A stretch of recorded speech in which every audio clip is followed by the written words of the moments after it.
Hello everyone, welcome to the channel. My name is Rob, and today I just wanted to share with you a very accurate way to create courses or routes for Garmin devices. Mine specifically for, let's get that, can't really see there, get the light on it, my Garmin Fenix 5X. So I've done some videos on how to create courses for this just using your phone, trying to do it a bit more sort of mobile and remote. Garmin's answer is to do it through the Connect, which if anybody has tried to create routes on there, if you go into courses, and I have used this to create the courses. It's kind of okay, but it's not very accurate. Here you can see the courses I've created. You go on to the top right hand side, click on create a course, and then for some reason, I don't know if it's just because I'm using Chrome, use OpenStreetMaps, and at the moment I've got it selected on satellite, so let's turn the satellite off. Go back to map. For some reason it doesn't fill. If I zoom out here, it doesn't fill the whole screen. Even if I put the elevation data goes here, but even if I minimize that down, for some reason at the bottom half of the screen, I don't know if that's just me, but I get that on 3 PCs and they all do the same. Maybe I should try this on Edge. Anyway, so that's we'll go to a similar area on the Connect just to show you the differences. So I'm going to just have a look around Blanau up in North Wales, in the UK. So you can create, let's go right to Blanau, and there's a quarry down here and there's a path there. So you can see the level of path information. There are some paths shown there, as well as routes, because this is in the OpenStreetMaps. If you went to Google, there'd be hardly any information whatsoever. There's just roads. It doesn't really give you many paths. There are a few paths. Let's have a look. Where were we? We were there somewhere. Yeah. And there's a path that goes on up and around here. But if you're trying to create a trail, you're really kind of going a bit blind here. You're just kind of picking lines. You're not going to be following a path by using Google Maps. We go to OpenStreetMap, and there's this quarry again. Now that's given you, yeah, there's a path there, and it shows you. So OpenStreetMaps gives you a lot more information than Google Maps. And you can also complement that by using satellite information as well. And if you look there, you can see there's a path there. So between that, you can, and I have created trails. You save that, and then you can click go straight to your device, and that's all very well and good. It's it's okay. But what I wanted to go through today is OS Maps have just been promoting their new website that they're doing a subscription on. So this is going to be just for the UK only. So if anybody in other parts of the world have got other websites which are similar to this, if you could put it in the comments below, it'd help us all out. If other countries in Europe, in America, Australia, it'd be great. But let's just go through this OS and see the kind of level of detail. So we're looking at Blanau, weren't we? I've lost it. Betos.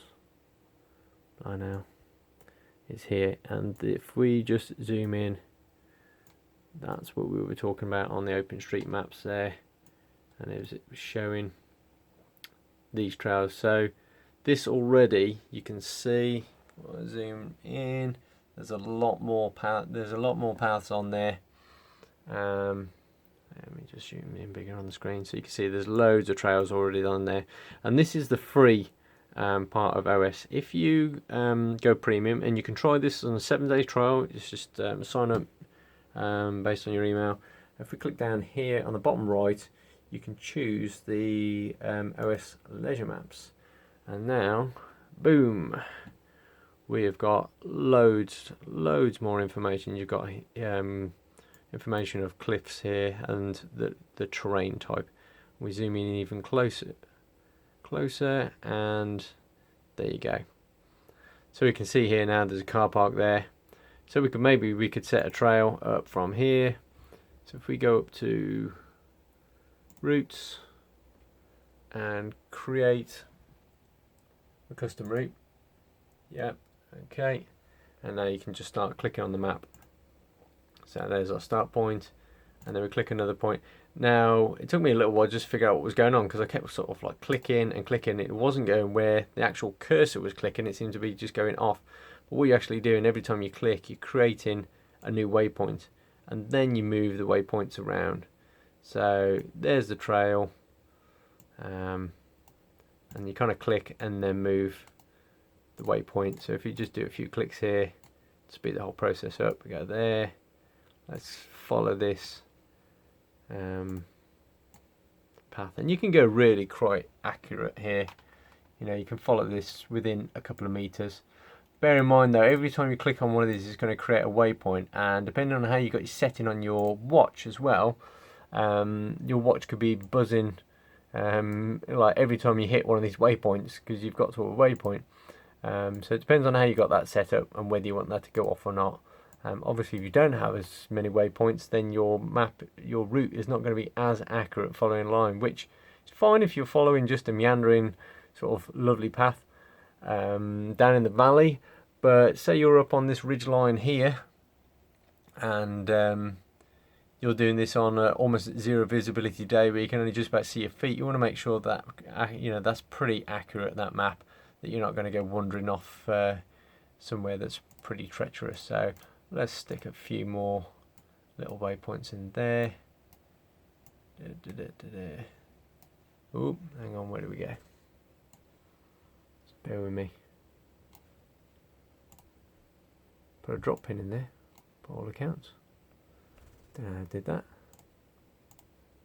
Still finding out stuff about this. So I've only tried it for a few days on the trial, but it works really nicely. And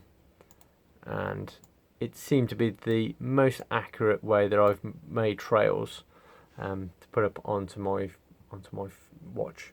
So once you've laid out your trail, and down on the bottom left hand corner here, it gives you nice elevational data.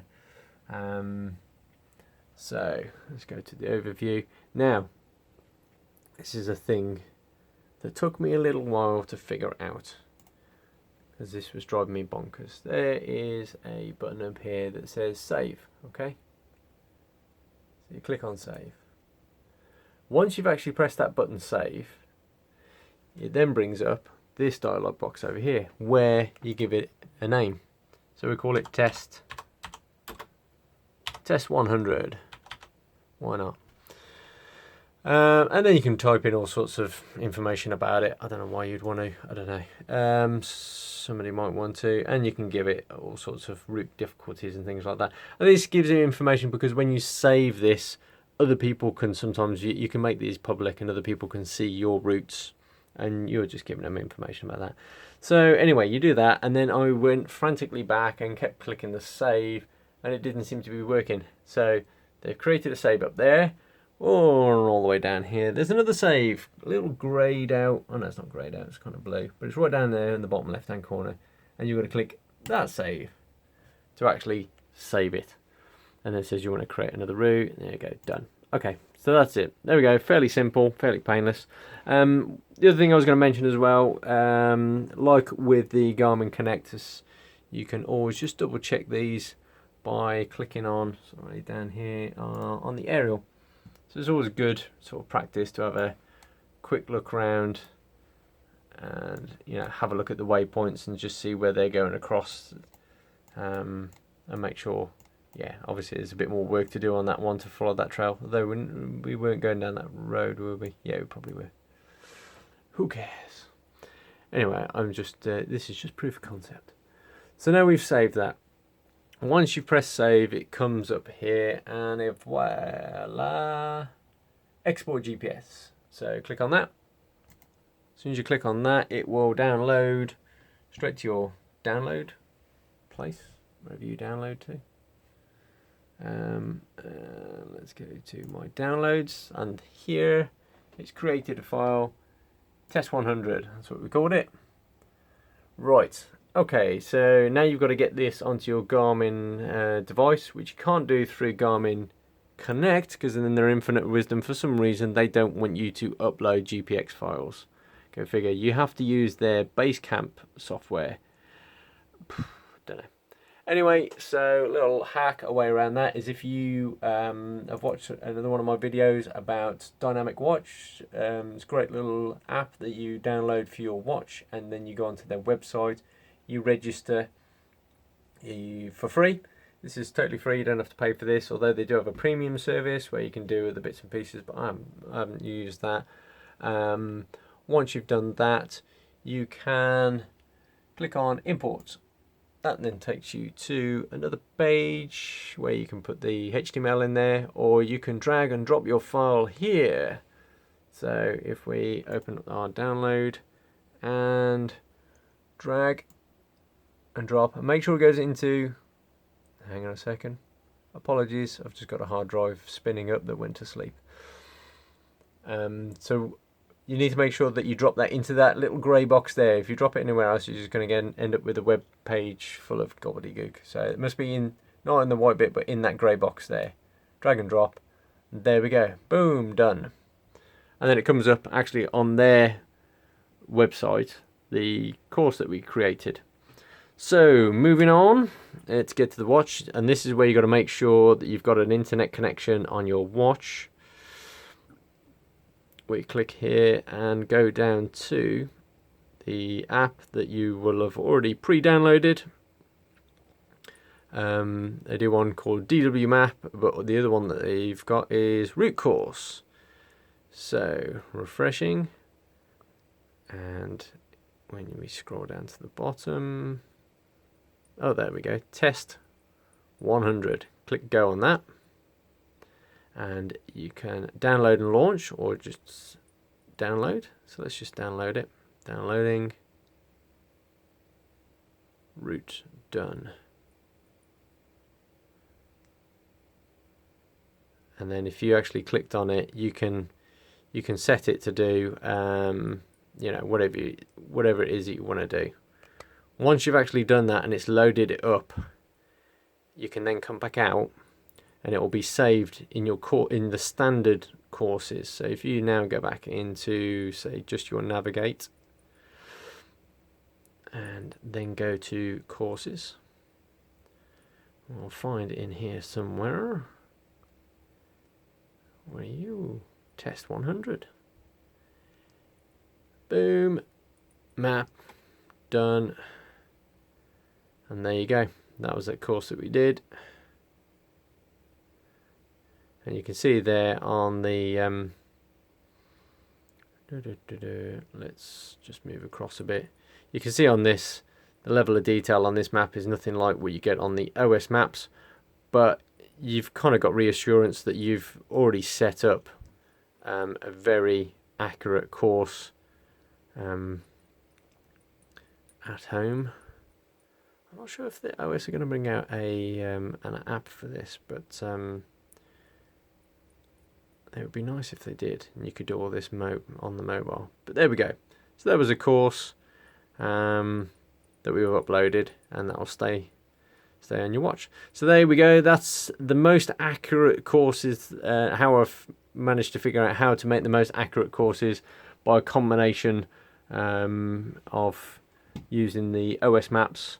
As I said, you can do it on the Garmin Connect. However, all you've got on that is satellite data and the OpenStreetMaps, which may be fine for you, and I have created maps for there, but just an extra level of information there just for the UK, these OS maps, which are absolutely fantastic. So I hope this has been helped for somebody out there, and if it has, please do the obligatory thumbs up and give us a like. Subscribe if you like the videos and want to watch any more. I shall post any more up when I find out any more information about how to help you guys out with the old Garmin Fenix 5X, if you can actually see my watch. Okay, so anyway, thanks for watching, and I will see you next time. Cheers, bye.